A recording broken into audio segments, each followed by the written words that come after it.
Let's talk about these coaching changes, shall we? Yeah.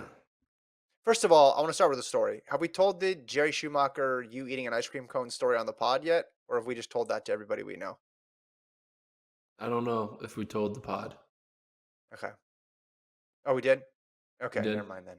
I don't want to retell it then. It's a great story. In any event, I thought of it because we find out Shalane Flanagan is being named Oregon coach, and that was one of the things we talked about when we saw Jerry Schumacher in Eugene while Gordon was eating an ice cream cone that was melting in his hand that he refused to eat in front of Jerry Schumacher. Because what'd you say? As a grown adult, you felt weird eating an ice cream Licking an cone in ice front of cream another cone in person. front of him. Yeah. But then I also felt weird a bit melting on my hand. It was a lose-lose situation. Lose-lose situation. Yeah. All right. So this is not a surprise. Flanagan was an assistant at Bowerman, but now they make it official.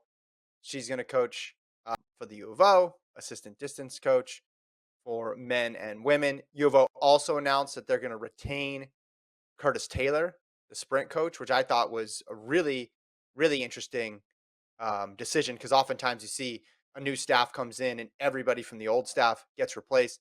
Taylor's been there for a while, coached a ton of big names, had a lot of success. So Schumacher trying to keep that sort of run of success going, keep the continuity there on the sprint side of things, while obviously changing things up with the distance side. What do you think about Flanagan and Taylor coaching next year for U of O? Yeah, on Flanagan, it was expected. I mean, I think this was all kind of assumed and known that, you know, Flanagan would become, take over. And I'm not sure if she's going to be specifically only on the women's, distance side, or if it's going to be still like kind of a No, it said men's and collaboration women's. between both. So she's doing men's and women's. It's not a women's only position. It said yeah, it says Yeah. men's and women's. So she'll be collabing with Jerry to focus on the distance runners.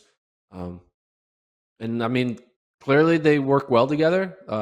Shalane has done a great job at transitioning from, her marathon career to now being more in a coaching position. And this is, a great opportunity. And you can't ask for a better first college coaching job than University of Oregon.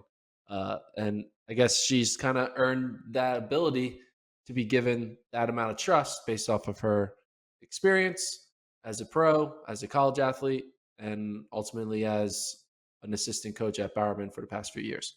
So I'm excited. There is going to be a lot of intrigue on how. I mean, obviously, you shouldn't judge a team by their first season, but we're all going to be watching like the first results come through for Oregon cross Oh country yeah, because we're all going to yeah. want to know like what type of team are we going to see on day one. Um, but then also you mentioned Taylor for sprints. That is like probably going to be the most important hire that Yeah. Jerry has for his entire career because we know what we're going to get from him from the distance side, but I don't think Jerry has any knowledge of what it takes to grow a true good sprint program. And the fact that he's able to get a guy who's like, oh, I've been doing it for many years in this place. I've been recruiting Yeah. to this place for many years, and I've had success after success. He literally is going to have two of the fastest 100-meter runners on the team at the same time. If Michael Williams and because Tobogo, right? He's going to Oregon. Well, I'm yeah, I'm wondering about that. Dystat reported that, Tobogo had said that he's attending Oregon next year. Now that was before he ran 991. So I don't know if things have changed. But yeah, if it's Tobogo and Mackay Williams next year in Eugene, that would be nuts. I mean, we don't know if Williams is staying or what he's doing, but I'm guessing the chances of Williams staying went up by retaining his coach. I think that's a safe Yeah, assumption. yeah. I'm not sure how much though Robert Johnson was involved in Williams training versus Curtis Taylor. Sometimes certain athletes get one-off trained by unique coaches within a staff. But Curtis Taylor, Well, you mean he's one of the best in the business. yeah, he was there 9 years. So go back and think of all the times Oregon's had a prominent sprinter over the past 9 years. That's a lot of big names that Yeah. he's coached. And I mean, in the Oregon release, I mean, they mentioned Makai Williams and Kemba Nelson as two of the people that he coached, the two of the more recent people who have won NCAA titles. Um, so yeah, I agree. This kind of to me was like a bigger question mark of what he was going to do because I just always assumed Flanagan was going to be there, and it just allows for continuity on the sprint side of things. Distance, you could see obviously people leaving because they came with one coach and then now it's a different coach and maybe the transfer portal is popping. And also people probably wanting to come in because there's probably a bunch of people there who want to be trained by Shalane Flanagan. And maybe they're not that familiar with Jerry Schumacher because Jerry Schumacher wasn't a famous athlete a couple of years ago. Jerry Schumacher wasn't winning the New York City Marathon a couple Yeah. of years ago. That was Shalane Flanagan. And if you're trying to connect and find an audience with high school runners, I think Flanagan's name uh, carries a bit more in those circles than someone like Schumacher, even though Schumacher's been a coach for a very long time. I think your point too about the results next year is interesting because usually there's some time. Oh, we give a program time. I don't think there's going to be much time here given. There's going to be a very short leash. And again, maybe it's unfair because you got to get your kids into the program and they got to get used to your system. But remember, they were really successful last year. They were really successful 2 years ago. Now, were they as successful as they wanted to be? No, but you go event group by event group. It was pretty good. Like they had something to hang their hat on, either an individual title or a team success in a lot of different event groups. So I don't think there's going to be a lot of people saying, let's just give them 4 or 5 years to get their recruits through and then we'll see from there. Now it's going to be moment one. Is Oregon better or worse than they were last year? Yeah. I'm excited to watch. Yeah, and I haven't been following the transfer portal, but sometimes it's hard to figure out who's going where. But I guess Yeah. we'll find out in a few weeks when we start seeing some rosters officially pop up on school websites, and we'll be like, "Oh wow, okay." Mhm. And we'll start seeing who's wants to make the trek to Eugene to join the Bowerman crew to see what goes down. I mean, Yeah. if you were like the number 3 runner on like a good team, but you Yeah. just you weren't like in love with your school, would you consider like ripping it all up and trying to see what would happen if you went to Oregon? Like, do you think Well, there's kids out there right now who are like, "Hey, why not? Let's see. We want to take that what risk." if yeah, and also what if you're the number one runner who wants to run professionally for I don't know, maybe the Bowerman Track Club? You think that helps? Yeah, You think he's that's a like, selling point? "Oh, it's a way to get his attention. I want to I'm if I go on literally to on your school." team. I'm literally on your team. I'm at practice every day. Put me in, coach. Um, Thomas in the chat says, "Can Shalane Flanagan recruit?" That's a very important part of college coaching at this level. Yes, absolutely. And we don't know because she hasn't had to recruit, and that's obviously a different skill set. But I think because she's Shalane Flanagan and people know her, that's going to open up opportunities for her to have conversations with athletes and connect with athletes that other coaches might struggle with. Isn't Shalane Flanagan one of the key reasons why there are so many women in the Bowerman Track Club?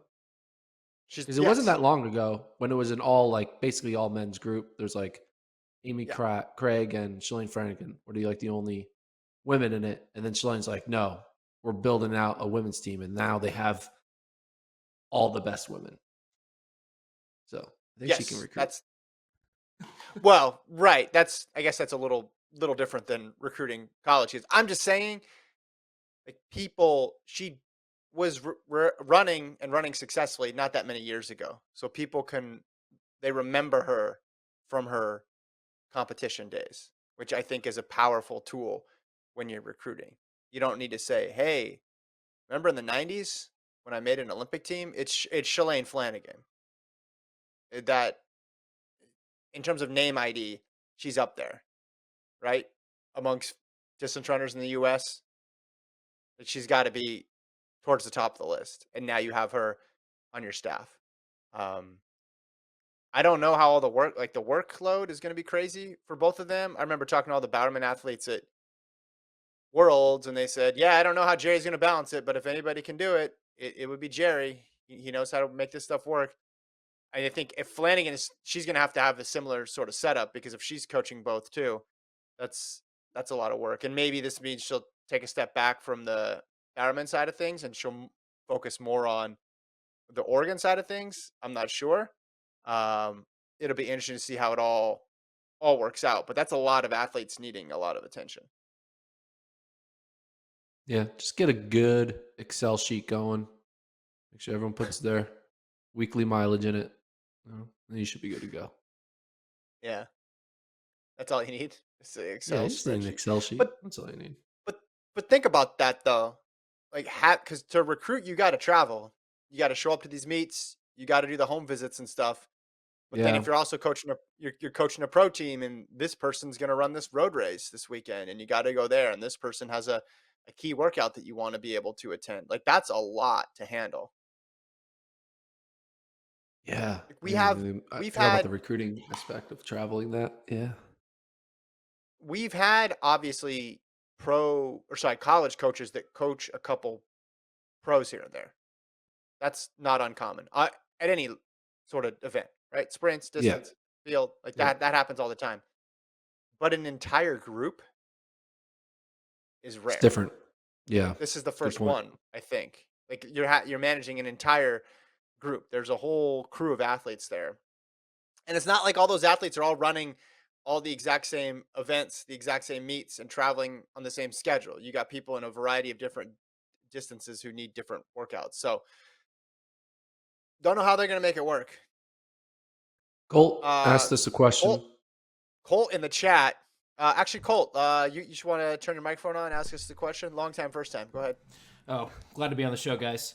I'm just curious, like in other sports, like this crossover between being a college coach and a pro coach at the same time. Are there any like tampering rules about that? I'm just curious. I'm not saying that there should be an issue, but if like Nick Saban was coaching Alabama and also in the NFL, like that would be weird, right? That'd be a weird thing.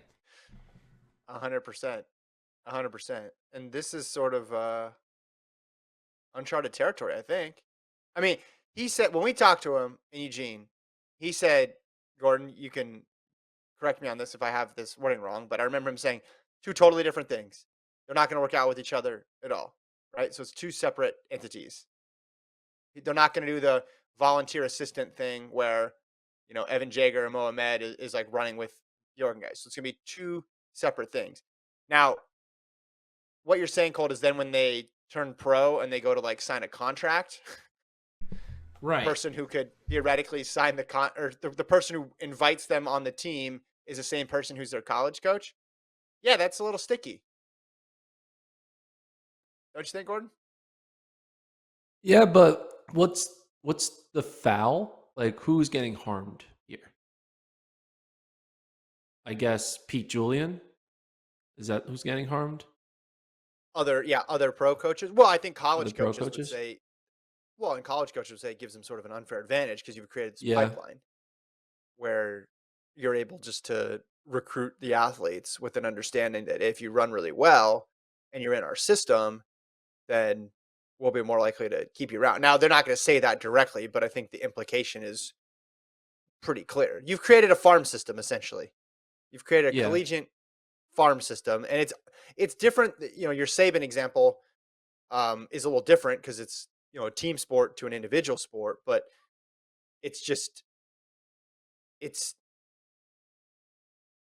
we haven't had this setup before where there's just such a clear line. Like you could say, hey, um, say you go and you run you run at Texas for Edric Floreal, and then you're really good, and then he becomes your pro coach, right? I don't think people look at that differently because he's not in charge of a large club that has this membership thing where it's like, hey, is this person in or this person out? And maybe that's where there's a distinction is like who's actually signing the check, and it's not the coaches that are doing it. It's Nike that's doing it. Yeah. Oh, this Nike sports marketing person has decided that you, Oregon All American, are a good fit for the Bowerman Club. So we are going to put you on the team, and your coach will be Jerry Schumacher.